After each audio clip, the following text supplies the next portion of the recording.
Olá, muito bom dia, amigo internauta. Estamos chegando aqui no Rondônia ao vivo para mais uma entrevista com um dos candidatos, que estão disputando a prefeitura aqui da nossa capital. Lembrando que o Rondônia ao vivo começou já desde a semana passada uma série de entrevistas com os candidatos que vão disputar a prefeitura de Porto Velho, para fazer com que você, amigo internauta, possa, enfim, analisar, avaliar as propostas dos candidatos que aqui vêm. E aí, se você tiver alguma dúvida, ainda não tem o seu candidato, quer acompanhar bem, você tem essa oportunidade de ver, de assistir e entender quais as propostas desses candidatos. Recebemos aqui hoje no estúdio o candidato Ramon Cujuí, do PT, o Partido dos Trabalhadores. Bom dia, candidato. Prazer tê-lo aqui conosco. Lembrando que essa ordem de entrevistas, ela foi definida em sorteio, certo? Hoje temos aqui Ramon Cujuí, amanhã teremos Leonel Bertolini. Então essa ordem foi definida em sorteio e cada candidato tem 30 minutos para colocar as suas propostas. Então eu já vou usar aqui o celularzinho no cronômetro para a gente começar a marcar o tempo. Mais uma vez, candidato, obrigado pela presença aqui conosco. E a primeira pergunta, uma pergunta geral para todos os pretendentes aí a assumir a prefeitura. Por que essa intenção de ser o prefeito da nossa capital de Rondônia? Em primeiro lugar, bom dia, Cícero, bom dia aos internautas. Agradecer essa iniciativa aqui do Rondônia ao Vivo, porque eleição é isso, eleição é um debate, é um diálogo que se trata entre aqueles que querem governar a cidade e a população. Então esse espaço aqui é um espaço democrático que permite a gente estar aí conversando com as pessoas, mostrando as propostas, trazendo as ideias, isso é fundamental numa democracia. Por que ser prefeito de Porto Velho? Eu tenho que falar de mim. Eu tenho 50 anos, eu sou nascido e criado aqui em Porto Velho. Tudo que eu tenho, tudo que eu ganhei na minha vida, eu ganhei em Porto Velho. Então, do ponto de vista pessoal, para mim, ser candidato a prefeito é uma coisa de prestar a gratidão que eu tenho por essa cidade que tudo me deu. Do ponto de vista pessoal é isso. Eu sou servidor público do Judiciário Federal, tenho uma vida estabilizada na cidade. Isso de colocar a candidatura a prefeito, do ponto de vista pessoal é isso. É de prestar o serviço para quem me deu tanto nessa vida. Do ponto de vista político, a nossa candidatura ela é a construção das forças mais progressistas da cidade. As forças que querem uma Porto Velho com inclusão social, as forças que querem Porto Velho uma cidade fraterna, uma cidade solidária, uma cidade acolhedora. Então nós temos essas duas dimensões do processo. A candidatura tem uma dimensão pessoal e ela tem uma dimensão coletiva, porque eu não sou candidato de mim mesmo. E para defender nesse processo todo, e porque o PT, que me perguntaram muito isso também, porque o Partido dos Trabalhadores foi o partido que mais fez pelo povo do Brasil e pelo povo de Porto Velho.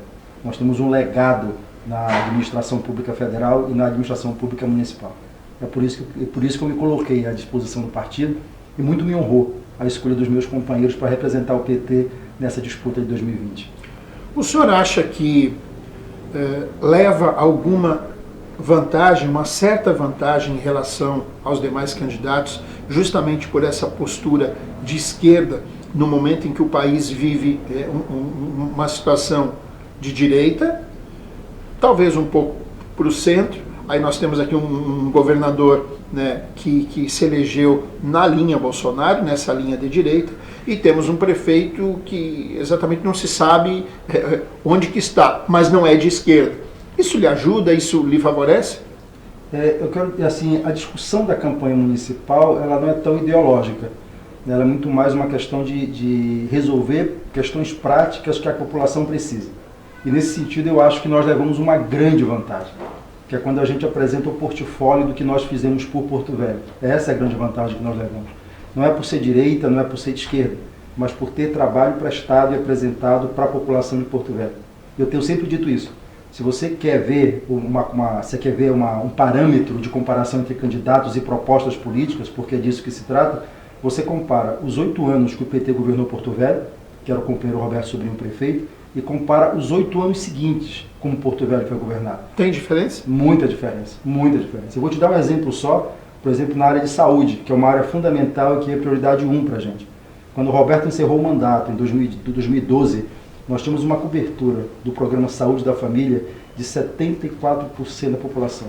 Ou seja, faltava 26% para ter uma cobertura total do programa Saúde da Família, atendendo a população de Porto Velho nos domicílios.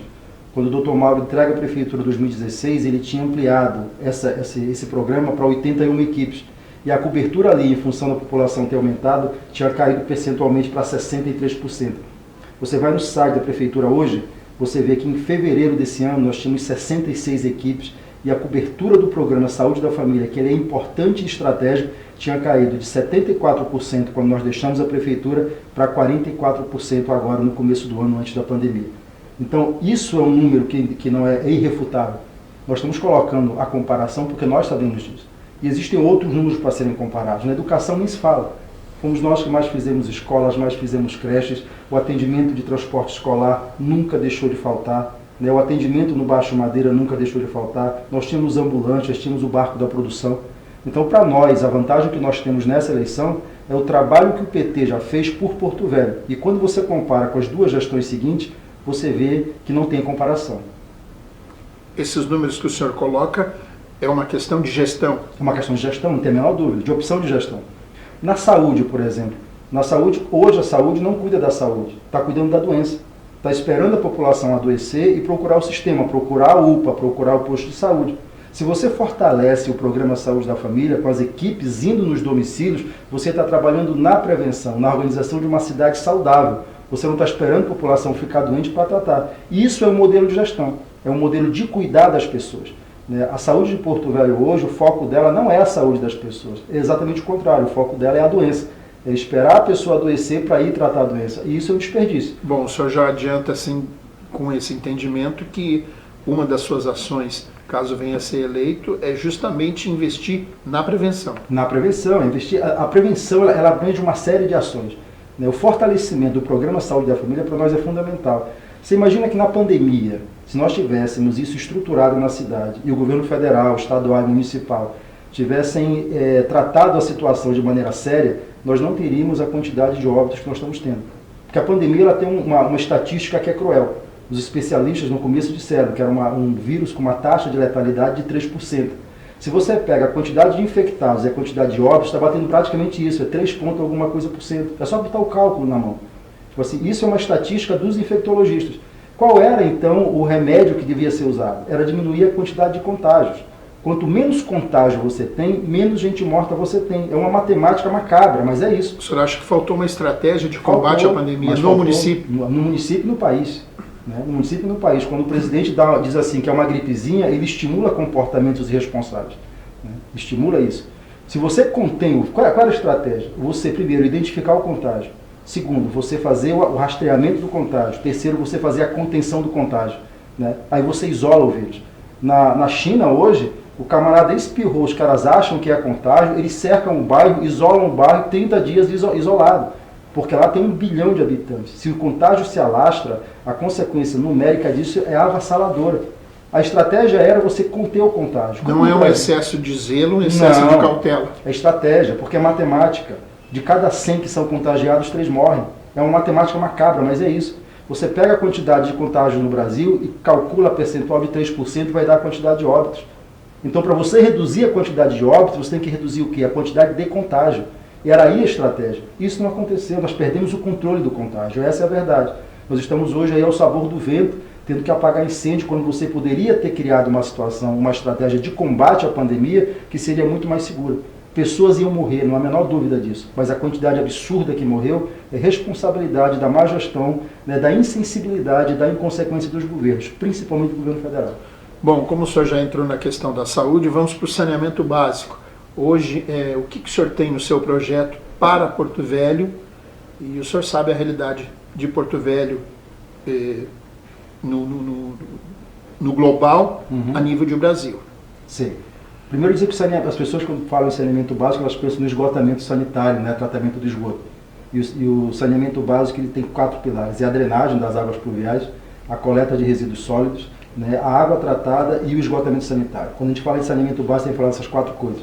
Mas a preocupação maior, quando eu falo em saneamento básico para Porto Velho, é o problema que Porto Velho tem uma cobertura de 3, 4% de coleta e tratamento de esgoto. E esgoto a céu aberto pela cidade inteira. A primeira coisa que vamos fazer é sentar na mesa, nós, poder concedente, concessionária de serviço público, governo do estado, e chamar o governo federal para trabalhar isso. Não existe saída se não for sentar na mesa e traçar um plano de saneamento básico, não para os 4 anos de governo, mas para 20 anos para Porto Velho. Porque nós perdemos uma janela para fazer coleta e tratamento de esgoto em Porto Velho. Em 2009, final do governo do presidente Lula, Porto Velho recebeu 800 milhões de reais para fazer a rede de tratamento, de coleta e tratamento de esgoto. Se você soma o valor disponibilizado pelo governo federal para obras de infraestrutura de coleta de esgoto e tratamento de esgoto em Porto Velho, dá 1 bilhão e 200 milhões. E essa oportunidade foi desperdiçada. Você sabe quanto voltou desse dinheiro colocado aqui para Porto Velho? 800 milhões. Qual é o problema nosso em Porto Velho? É que o operador do sistema, aquele que tem a responsabilidade de executar o serviço, é a CAERD, que é uma empresa mista estadual. A prefeitura não tem poder de gestão interna na CAERD, é a do governo do estado. Em 2009, a prefeitura deu uma concessão para a CAERD de 30 anos desse serviço, né? O serviço de água e o serviço de coleta e tratamento de esgoto. Em função de que havia no país, naquele momento, toda uma estrutura sendo voltada para isso. Se você vai em Natal, por exemplo, uma capital do Nordeste, onde havia problema de saneamento básico, e ainda há, eles ampliaram a cobertura de esgotamento, da coleta e do tratamento de esgoto para 65%. Em Porto Velho, nós perdemos essa oportunidade. O custo hoje para você ampliar a rede de tratamento de esgoto em Porto Velho é da ordem de 2 bilhões. Não existe ente público ou privado hoje no país e no mundo que dispõe de 2 bilhões para enterrar em manilha e em sistema de tratamento de esgoto. Então não é um problema que se resolva com uma canetada, absolutamente. Qualquer candidato que vier aqui e dissesse, não, eu vou resolver o problema do esgoto em Porto Velho na minha gestão, está mentindo, porque não há condições materiais de fazê-lo. Agora, o que acontece, candidato? Por exemplo, todos citam a CAERD nesse processo. No seu entendimento, isso é conflito de interesses ou é briga política? O que falta, digamos assim, para haver essa sintonia? Gente do apadrinhados do poder. Isso é verdade. Então, assim, eu preciso ter uma gestão técnica na CAERD. A prefeitura ela não tem o poder de gerir ali na gerência da CAERD, mas ela tem. Mas o José Irineu, que dirige a CAERD hoje, é um técnico de carreira, Sim. Um servidor de carreira da CAERD. Mas quem dirigiu a CAERD 18 anos do governo Confúcio não foi o José Irineu. Né? Você sabe as coisas absurdas que foram feitas na CAERD nos 18 anos do governo Confúcio. Se alguém tem que ser acreditado dessa conta, é o senador Confúcio e a sua gestão na CAERD nesses anos. Se você é um jornalista, você conhece isso, você sabe essa história desses 8 anos na CAERD. É preciso ter uma gestão profissional na CAERD. O Zé Irineu hoje está apagando incêndio na CAERD, incêndio que ele não fez, tentando remediar a empresa. Hoje, Porto Velho responde por 40% da receita da CAERD. E a CAERD tem uma cobertura, se não me engano, um pouco aproximada de 55% de fornecimento de água tratada. E não tem condições nesse momento de fazer investimento em saneamento básico, em esgotamento sanitário. Nós precisamos de uma solução acordada entre os 3 entes que participam desse processo. União, que é quem tem recurso para financiar, o governo do estado, que tem o órgão executor que está a concessionária, e o município. E aqui eu vou dizer para você e para os nossos internautas, nós temos o compromisso de manter o contrato com a CAERD. Parece contraditório, né? Porque a CAERD é o ente público que tem a concessão. Se nós, pelo privado, o que vai acontecer? O filé de Porto Velho não é você enfiar a manilha para fazer o sistema de esgoto. É justamente você se apropriar do sistema de tratamento de água que já está pronto. Você vai em Ariquemes, lá que foi privatizada, tem empresa privada cuidando, pergunta quantas manilhas eles colocaram na cidade para tratar de esgoto. Nada. O que eles colocaram foi hidrômetro para cobrar a tarifa da população, porque o serviço já está feito. Você vai em Manaus, que está privatizado há anos, Manaus, você não tem avanço no processo de coleta e tratamento de esgoto. Mas o senhor não acha que isso teria que ter uma fiscalização? O gestor ou quem deu a concessão, quem permitiu a concessão, não teria que fiscalizar isso? Essa eficiência ou aplicação de recursos, de investimentos, enfim? Ela teria, o modelo não funciona. Como é que está Manaus? Nós estamos na 4ª concessionária em Manaus, né, de uma concessão que era uma concessão de anos também. Né? Por quê? Porque a empresa entra, assume, assina no papel, ela diz que vai fazer, assume a parte da água, pede um tempo para fazer. Quando o poder concedente exige a contrapartida, ela declara que não tem como fazer e entrega a concessão. O modelo é errado. O modelo da concessão para serviço de saneamento, para qualquer serviço público, né, tem que ser público, não é privado. Porque o setor privado, o que ele busca é o lucro. Assim, os empresários costumam dizer que tem responsabilidade social, em público todos vão dizer isso. Mas no privado, conversando uma vez com os empresários, diziam assim, eu abri uma empresa, foi para ganhar dinheiro. Se eu quisesse fazer caridade, eu abri uma ONG. Essa é a verdade. Se você tem... Mas daí o próprio processo, candidato, está errado. O modelo está errado. É isso que eu estou lhe dizendo. O modelo de privatização de serviço público, da forma como ele está colocado, está errado. É um modelo que privilegia o interesse Porque é privado. muito fácil, você dá uma concessão, aí o sujeito fica o tempo que ele acha que é conveniente e depois não quero mais, não brinco mais. E aí ninguém cobra. É uma coisa que eu questiono muito no serviço público, principalmente questão de obras, enfim. Muitas empresas são constituídas de última hora para participar de uma concorrência, pegam um serviço e aí começa a história de aditivos, e aqui em Porto Velho a gente tem inúmeras obras que se estenderam e continuam se estendendo ainda, sabe-se lá até quando. Deixa eu te falar uma coisa, eu trabalhei no Tribunal Regional Eleitoral durante 20 anos, e nesses 20 anos eu fui responsável por gestão de contrato público e licitação. Eu tenho 20 anos de experiência nisso. Os contratos de concessão, que nós estamos falando aqui da CAERD, ele tem uma natureza, que é de um modelo. Né? E esse modelo está errado. E ele não vai dar certo justamente por causa do modelo. As pessoas falam muito do modelo da telefonia, que a telefonia foi privatizada e que deu certo. Isso é conversa. Se você vai em Brasília, no centrão de Brasília, no plano piloto, você tem várias empresas de telefonia, né, ali disputando o mercado com um serviço de alta qualidade por um preço baixo. Correto? Você pode ir em Brasília. Só que se você se afasta 20 quilômetros do centro, você vai ter só uma prestadora com um serviço ruim e caro. Porque as empresas privadas, elas buscam os nichos de lucro, elas não expandem serviço. Um serviço de esgotamento sanitário, por exemplo, você precisa de ter o centro onde está, mas você precisa levar esse esgoto sanitário lá para o Ronaldo Aragão. Eles não vão levar para o Ronaldo Aragão porque lá não dá lucro, porque é da lógica do mercado você só fazer um investimento onde há retorno. Mas aí, candidato, volta a questão que eu lhe falei, a questão da fiscalização. Deixa o senhor falou de telefonia, Sim. O senhor sai de Porto Velho, atravessa a ponte do Rio Madeiro, o senhor não tem mais celular. Exatamente. E quem é que fiscaliza? Exatamente. Quem é que cobra? Exatamente. Deixa eu te falar da fiscalização. No modelo de concessão, e é por isso que é importante ter claro a natureza, no modelo de concessão, as agências que são responsáveis pela fiscalização, elas estão na mão do mercado. Porque o modelo foi errado. Quando você privatizou os serviços no Brasil, isso é um problema de gestão, você transferiu para o dono, para o lobo, cuidar do galinheiro. Aqueles que estão na agência de fiscalização nacional, nas chamadas agências reguladoras, é gente do mercado, porque é gente indicada pelo governo a partir do interesse do mercado. Né? E a gente que as pessoas não são técnicos profissionais. De onde é que vieram os técnicos? Do mercado. Então, nós temos o lobo tomando conta do galinheiro nessa coisa. Contratos de obras, que é uma outra natureza, que é um contrato que o Estado toma o serviço e paga para o prestador. Aí é um problema de fiscalização. Aí eu concordo com você.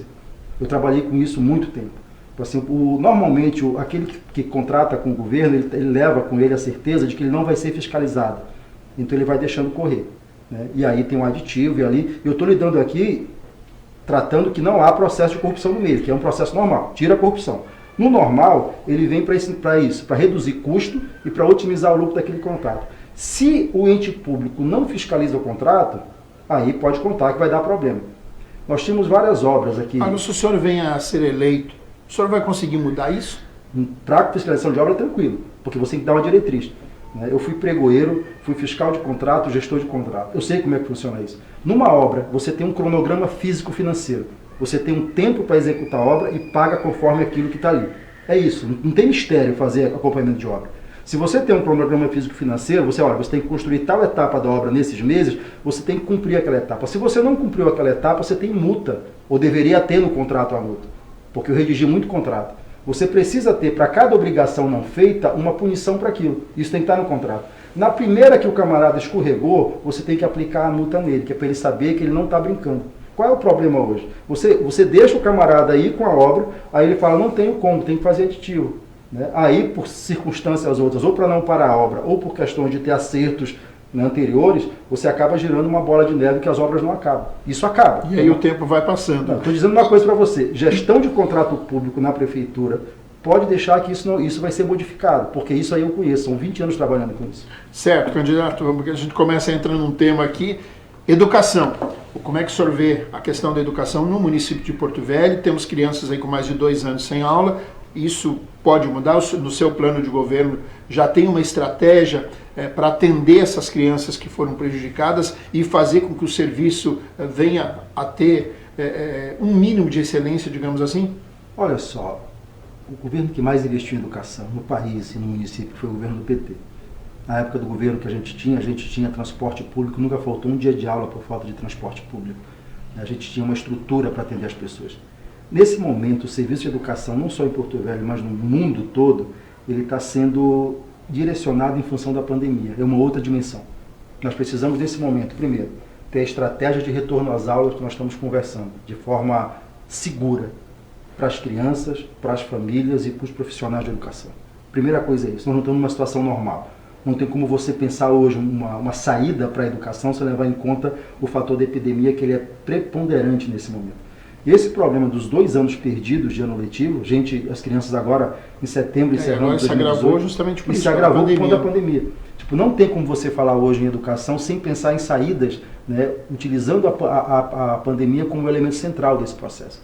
Como nós fomos pegos de surpresa no mundo todo sobre isso, ninguém desenvolveu metodologias de aproveitamento de ensino-aprendizagem com aulas remotas. Nós estamos muito que engatinhando nisso, fazendo uma tentativa e erro. Na verdade, a pandemia nos trouxe um custo muito alto do processo de ensino-aprendizagem. E a forma como está sendo feita agora, de você utilizar o celular, utilizar a entrega do material para a criança fazer, isso nós nunca não tínhamos isso. Nós vamos ter um déficit nesse processo e precisamos nos adaptar a isso. Nós estamos discutindo isso, como é que nós introduzimos metodologicamente de maneira proveitosa as tecnologias da informação. Todos nós sabemos que não está sendo proveitoso. Nós estamos fazendo para encerrar o ano, para não perder mais um ano letivo, para poder nos aproximar da normalidade. Mas a pandemia colocou para a gente isso, né? A necessidade da introdução da tecnologia de informação comunicacional como um elemento fundamental no processo de ensino-aprendizagem para as nossas crianças, né, do ensino fundamental. E nós precisamos aprimorar isso. Uma equipe técnica para pensar metodologia pedagógica, uma equipe técnica para pensar também o financiamento do material. Porque o professor hoje em Porto Velho está usando o seu pacote de dados do celular, seu privado, porque a prefeitura não deu o pacote para ele, o seu celular, porque ela não deu um celular para ele, não deu notebook, não deu iPad, não deu nada. Você veja que a infraestrutura está funcionando muito pela boa vontade dos professores, né? O Estado, o poder público, a prefeitura precisa criar um programa nesse sentido. E não tem como fugir disso. Então nós estamos pensando nisso também. Mas na realidade, candidato, isso me parece que isso é algo crônico no serviço público, principalmente em prefeituras, delegacias, onde os servidores, o senhor trabalhou no tribunal, que não vem ao caso, a verba é maior, mas a gente vê esse problema, essa situação de que o servidor, às vezes, para fazer com que a coisa ande, ele tem que tirar o dinheiro do bolso. Olha só, não é só, não. Você falou do tribunal, eu falo isso com muito orgulho. A Justiça Eleitoral hoje, ela é... Eu sempre disse isso, ela é o organismo da administração pública brasileira mais eficaz e eficiente. Ela entrega o produto dela com segurança, com confiabilidade num tempo recorde. A gente acaba a eleição 5 horas da tarde, o resultado sai até 8 horas da noite, sem ninguém questionar o resultado. O último resultado questionado deu no que deu no Brasil, por pura molecagem do Aécio Neves. Mas enfim, eu venho de um órgão que tem excelência na prestação de serviço. E não é só a questão do recurso, é a questão da gestão do recurso. O senhor vai pegar isso como referência já? Claro, foi lá que eu vivi, eu sei como é que funciona. É preciso ter uma visão da administração pública de forma sistêmica e ação integrada. O que é uma ação integrada? Primeiro, sistêmica, é você entender que a administração do município ela é um sistema de várias unidades. Secretaria de Saúde, Secretaria de Educação, e cada unidade dessa tem subunidades para poder prestar o serviço. O problema é que ela não está integrada. Está cada um fazendo o seu, puxado para um lado, porque você não tem uma liderança que coordene isso. O grande problema de Porto Velho hoje é a gestão. É de você coordenar a ação da saúde com a educação, de coordenar a saúde com o meio ambiente, de coordenar uma série de ações. E isso eu aprendi nos 20 anos que eu trabalhei na melhor máquina da administração pública brasileira. O planejamento de ações, né, e a execução e a visão sistêmica da administração é fundamental para que haja sucesso. Me perguntaram outro dia qual é a melhor qualidade de um gestor. Eu disse, é escolher a sua equipe de trabalho. Porque não tem técnico bom de time ruim. Você pode botar o Mourinho para dirigir um time ruim que ele não vai ter resultado. Mas eu acho que isso em qualquer setor, se você não tiver uma pessoa qualificada, né, se você não tiver um bom açougueiro no seu supermercado, a carne que for vendida, o sujeito pensa que está comprando uma carne de picanha e está comprando uma senha. Candidato, transporte público. Nós temos aí na nossa capital, começou a operar agora uma nova empresa. O senhor acha que esse transporte vai funcionar de forma adequada e como conciliar isso? Uma empresa chegando, colocando ônibus nas ruas, já com uma grande demanda de profissionais que precisam sobreviver trabalhando ou em aplicativos, ou mototaxista, ou táxi compartilhado. O senhor já tem uma ideia de como conciliar isso ou otimizar esse atendimento para a população? Primeira coisa, voltando à questão da gestão do contrato. Eu li o projeto básico que estabeleceu todas as condições. Se a empresa for obrigada a entregar aquilo que prometeu entregar no contrato, nós temos um bom avanço. Né? O que está no papel está bonito. O que está no papel está bonito. Né? O problema é exatamente o que você falou. Quem é que vai fiscalizar? Nós vamos fiscalizar. Porque o nosso compromisso não é com o empresário dono da empresa. O nosso compromisso é com a população. Você veja que todos os ônibus que foram colocados aí à disposição, pelo menos está no contrato, eles têm que ter Wi-Fi. Nem todos têm que ter o ar-condicionado. Né? Eles têm que ter uma média, na média, a idade dos ônibus colocados tem que ser de 5 anos. E não pode ter ônibus na frota com mais de 10 anos de uso. Ora, isso você fiscaliza. Isso está na alçada. Se você conseguir fazer isso, você já tem um avanço muito grande no que diz respeito à prestação de serviço de transporte coletivo de ônibus.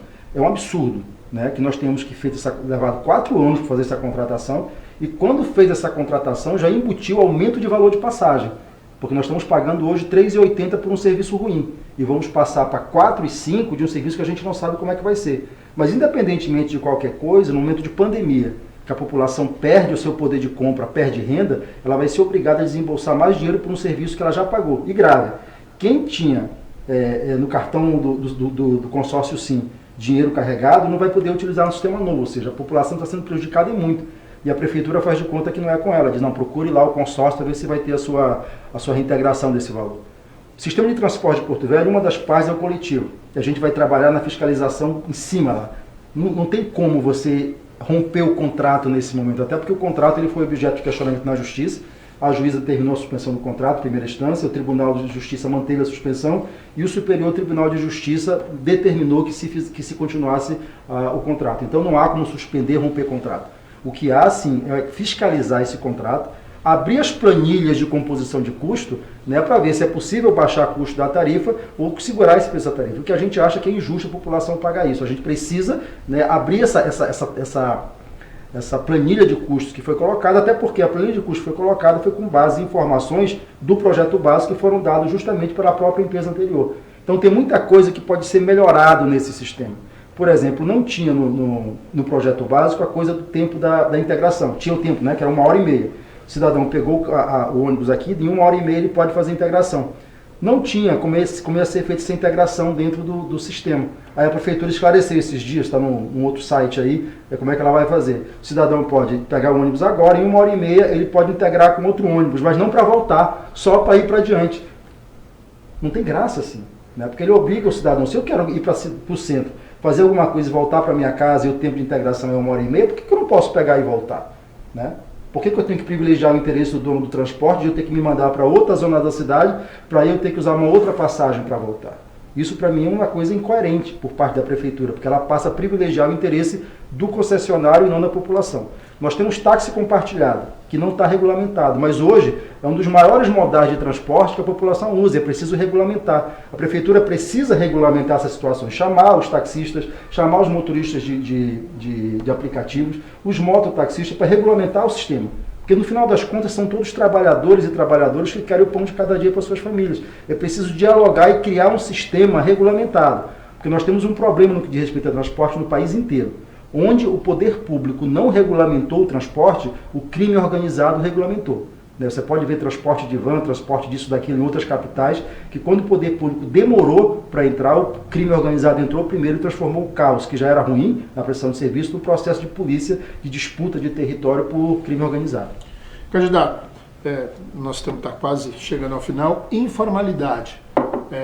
Como tratar dessa questão, camelôs, ambulantes, enfim, essas pessoas que estão se virando como podem para sobreviver. E agora, diante da pandemia, voltamos para a pandemia, para alguns, se já estava difícil, agora está mais complicado ainda. Olha, agora nós precisamos ter um programa, né, de estímulo à produção, de estímulo ao consumo. Isso não tem para onde correr. Nós precisamos estimular essas pessoas, precisamos criar linhas de microcrédito para estimular essas pessoas. Nós precisamos manter a economia da cidade se mexendo. Isso é fundamental e a gente não pode fugir dessa responsabilidade. A prefeitura, além de uma prestadora de serviço público de qualidade, ela tem que ser uma indutora de desenvolvimento econômico e social. Nós formatamos no nosso programa de governo uma proposta de um programa, né, de transferência de renda para as populações mais carentes, né, no modelo do Bolsa Família a partir dos royalties das usinas. Nós vamos implementar isso. Para quê? Para manter o consumo aquecido. Eu lembro a você que o senador Suplicy, do PT, há muitos anos que todo lugar que ele ia, ele falava de renda básica de cidadania. Né? Sonava até chato. Era velório, ele estava falando de renda básica. Era batizado, ele falava disso. Em todos os lugares ele falava e levava o livrinho dele. Nesse momento de crise econômica, a saída que todos os países do mundo adotaram foi criar uma renda básica de cidadania para manter a economia funcionando, ou seja, uma transferência de recurso estatal para a população aplicar e manter a economia em funcionamento. Porque a economia é igual bicicleta, ela precisa estar em movimento para poder funcionar e se erguer lá na frente. Então nós vamos ter um programa de renda básica municipal a partir dos royalties das usinas. Né? E isso vai ajudar a aquecer a economia em territórios mais vulneráveis da cidade, por exemplo, como a Zona Leste e setores da Zona Sul. Candidato, um minuto para o senhor me falar sobre duas questões. Vai da sua agilidade do seu conhecimento.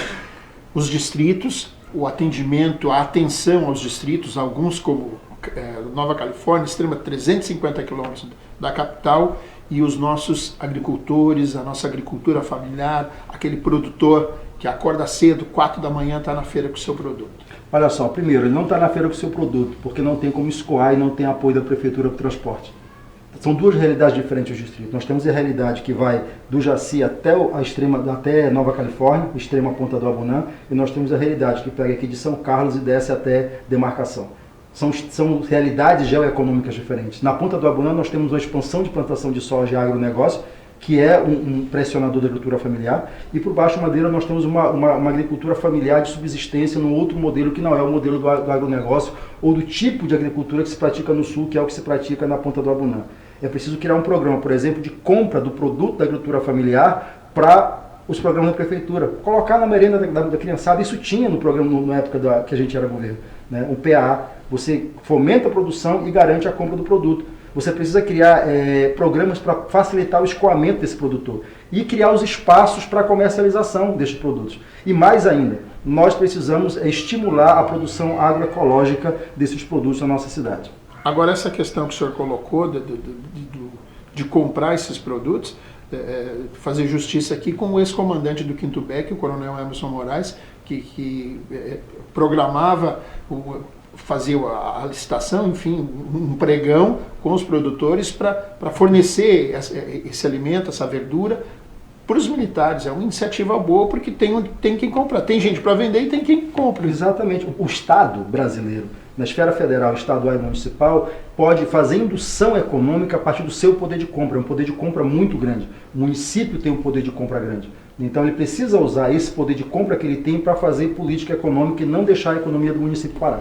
30 segundos para a gente encerrar e o senhor me falar sobre turismo. Porto Velho pode ser uma cidade turística, pode atrair gente do Brasil e do mundo para cá e a cidade ganhar com isso? Cara, mas pode. Um dos eixos da nossa campanha, e a gente começou falando e acabou indo para outros cantos, é o seguinte: nós precisamos ter Porto Velho como uma cidade amazônica. Porque quando nós dissemos para as pessoas, para o mundo, Porto Velho é uma cidade amazônica, uma cidade que preserva, né? Nós podemos atrair turismo e atrair investimentos para cá, porque isso é uma marca. Nós não podemos ser conhecidos no mundo como um dos municípios que mais queima e desmata no país. Por que a Natura se instalou no Acre? É porque os acreanos têm uma estrutura produtiva melhor do que a gente? É porque eles têm escoamento melhor do que a gente? Não. É porque isso é uma marca. Né? Estar no Acre é uma agregação de valor para essa empresa. Nós precisamos fazer com que em Porto Velho e Rondônia, de uma maneira geral, agregue valor a esse tipo de serviço. Nós estamos entrando num tempo de prestação de serviço ambiental e nós temos em Porto Velho, por estar na Amazônia, uma perspectiva de crescimento enorme, tanto para o setor da indústria do turismo, quanto para outros setores. A gente precisa aproveitar isso. A gente tem que assumir essa nossa identidade amazônica para, a partir daí, produzir renda, organizar a nossa economia, né, e melhorar a vida da nossa população. Muito bem. Ramon Cujuí, candidato do Partido dos Trabalhadores, muito obrigado pela sua presença aqui conosco. Eu espero que os nossos internautas, os eleitores, né, possam ter, enfim, acompanhado com muita atenção a sua entrevista, as suas respostas, e aí cada um, né, enfim, faça o seu entendimento e veja se realmente o que o senhor apresenta, o que o senhor está colocando, pode vir a trazer benefícios para a população. Muito obrigado, e o Rondônia ao Vivo lhe deseja uma boa sorte aí no pleito. Eu que agradeço. Obrigado a todos e a todas. Não tem mais tempo para pedir nada aqui. Não, agora não dá. Até passei um minutinho aqui. Tá bom, obrigado, Cícero. Ok, eu que agradeço. Amigos, muito obrigado pela audiência, obrigado pela atenção. Amanhã, aqui estará conosco o candidato Leonel Bertolin, do PTB, também sendo questionado, aí, enfim, apresentando as suas propostas, caso venha ganhar a eleição, como vai governar o nosso município. Um grande abraço e obrigado pela audiência. Até amanhã.